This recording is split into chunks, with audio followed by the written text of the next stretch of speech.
నమస్తే మిత్రులారా, నేను మీ శ్రీనివాస్ చౌహాన్ అడ్వకేట్. మిత్రులారా, రెండో భార్యకు భర్త యొక్క వారసత్వపు ఆస్తిలో కానీ భర్త యొక్క సొంత ఆస్తిలో కానీ వాటా కోరే హక్కు ఉంటుందా?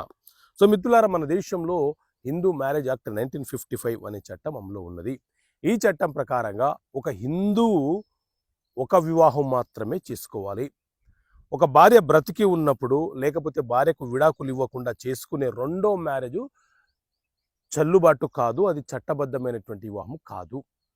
మొదటి భార్య బ్రతికి ఉన్నప్పుడు లేకపోతే మొదటి భార్యకు విడాకులు ఇవ్వకుండా చేసుకున్న రెండో వివాహం చెల్లుబాటు కాదు. కాబట్టి రెండో భార్యకు ఆస్తిలో వాటా కోరే హక్కు ఉండదు.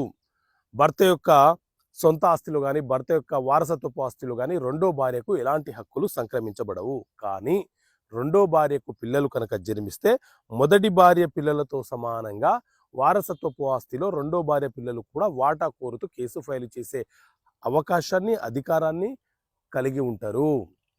కానీ రెండో భార్య మాత్రము చట్టబద్ధమైనటువంటి భార్య కాదు కాబట్టి ఎలాంటి వాటా కోరే హక్కు ఉండదు. మెయింటెనెన్స్ కేసు కూడా ఫైల్ చేయడానికి అవకాశం ఉండదు. సాధారణంగా అయితే 498A DVC మెయింటెనెన్స్ కేసు రెండో భార్య ఫైల్ చేయడానికి అవకాశమే ఉండదు. ఓకే మిత్రులారా, థ్యాంక్ యూ. జై హింద్.